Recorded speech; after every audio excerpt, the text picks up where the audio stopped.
ये देख सकते हैं आप, प्रधानमंत्री नरेंद्र मोदी के बांग्लादेश दौरे का आज दूसरा दिन है, जिसमें प्रधानमंत्री नरेंद्र मोदी पहले काली मंदिर में पूजा करते हुए दिखाई दिए थे। प्रधानमंत्री पहुंचे हैं वहां पर, तो एक प्रकार से ये 130 करोड़ भारतीयों का प्रतिनिधित्व है जो प्रधानमंत्री वहां पर कर रहे हैं। निश्चित तौर से जब प्रधानमंत्री वहां पर समाधि स्थल पर अपने श्रद्धा सुमन अर्पित करेंगे, अपनी भावनाएं प्रकट करेंगे, तो वो पूरे भारतवर्ष की भावनाओं के तौर पर होगा। और भारतवर्ष के लिहाज से कहा जाए तो 130 करोड़ भारतीयों की भावनाओं को प्रकट करने, भारतीय की भावनाओं का उद्गार को सामने रखने के लिहाज से बेहद महत्वपूर्ण पल। और यहाँ पर प्रधानमंत्री का पहुंचना और उनका स्वागत लगातार हम देख पा रहे हैं। और यहाँ पर प्रधानमंत्री का स्वागत करने के लिए खुद बांग्लादेश की प्रधानमंत्री शेख हसीना जी मौजूद हैं। उनके मंत्रिमंडल के कई सदस्य भी वहाँ पर मौजूद नजर आ रहे हैं। तो निश्चित तौर पे हमने कल भी देखा कि कैसे प्रधानमंत्री को एयरपोर्ट पर रिसीव करने के लिए खुद शेख हसीना जी पहुंची थी, जो कि प्रधानमंत्री हैं बांग्लादेश की, प्रोटोकॉल से इतर यानी कि दोस्ती को और गहराई देने के लिहाज से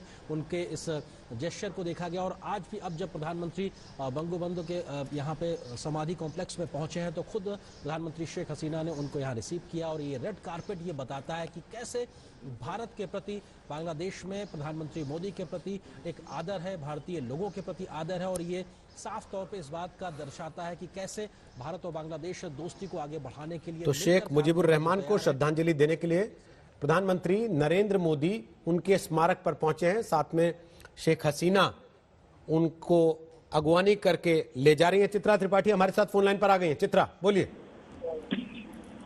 देखिए, ये जो तस्वीरें इस वक्त हमारे दर्शक देख रहे हैं रोहित, ये तस्वीरें अपने आप में बेहद खास हो जाती हैं। शेख मुजीबुर रहमान साहब का बांग्लादेश के लिए, यहाँ के लिए क्या योगदान रहा है ये बताने की जरूरत नहीं है।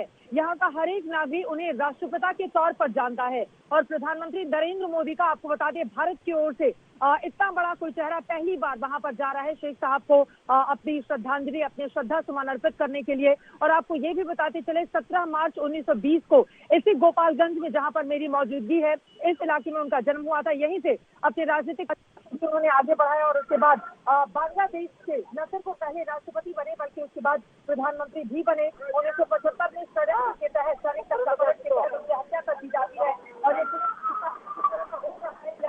और बांग्लादेश के अपने हिस्से करने के लिए और यहाँ को खराब करने के लिए किसी की नहीं है।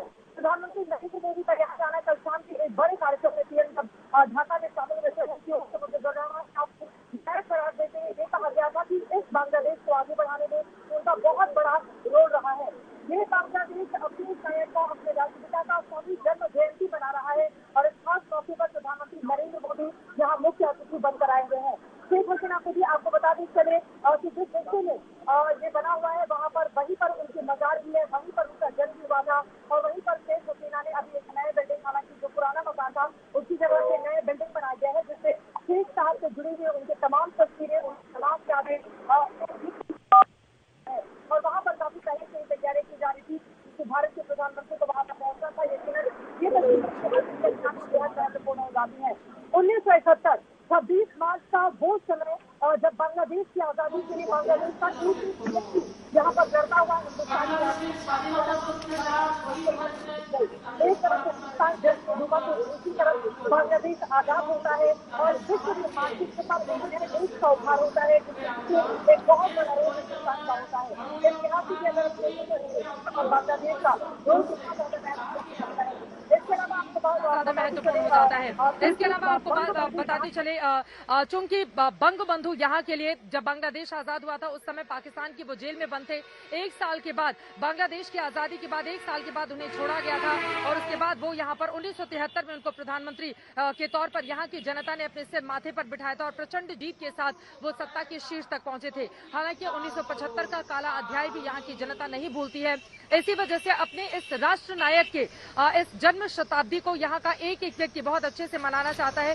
कुछ लोग हमारे साथ हैं, अगर आकर यहाँ पर बातचीत करना चाहें। बहुत ज्यादा भीड़ भी यहाँ पर लगी हुई है, लेकिन सब लोग बंगाली बोलते हैं, इसलिए थोड़ा सा बचते हैं कैमरे के सामने आकर बात करने में। मैं कोशिश करूंगी कि जरूर कुछ लोगों से बातचीत करें रोहित, लेकिन ये तस्वीरें अपने आप में काफी ज्यादा महत्वपूर्ण। प्रधानमंत्री यहाँ पर बंगबंधु से जुड़ी हुई तमाम यादों को देखेंगे। शेख हसीना की वहां पर मौजूदगी है और उसके बाद फिर मंदिर का उनका कार्यक्रम शुरू हो जाएगा, जिसको लेकर मतुआ समुदाय की भी तैयारियां पूरी की जा चुकी हैं। आपको बता दें कि शांतनु ठाकुर, जो कि भारतीय जनता पार्टी के सांसद हैं और साथ ही मतुआ समुदाय का बड़ा चेहरा हरिचंद ठाकुर के जो वंशज हैं उनकी भी इस वक्त मौजूदगी है वहां पर। लोगों से वो मुखातिब है, उनसे बातचीत कर रहे हैं। प्रधानमंत्री का फिलहाल यहां पर इंतजार किया जा रहा है ओराकांडी में। लेकिन आप जो तस्वीरें तुंगीपाड़ा की देख रहे हैं, पूरा देश जो देख रहा है, मुजीबुर रहमान और हिंदुस्तान के रिश्ते भी, हिंदुस्तान की जो भी हुकूमत थी उनके साथ उनके रिश्ते बहुत अच्छे थे और बांग्लादेश को आगे ले जाने में उनका बहुत बड़ा रोल था। शेख हसीना उनकी बेटी हैं। उनकी मृत्यु के बाद आपको बताते चले 1975 में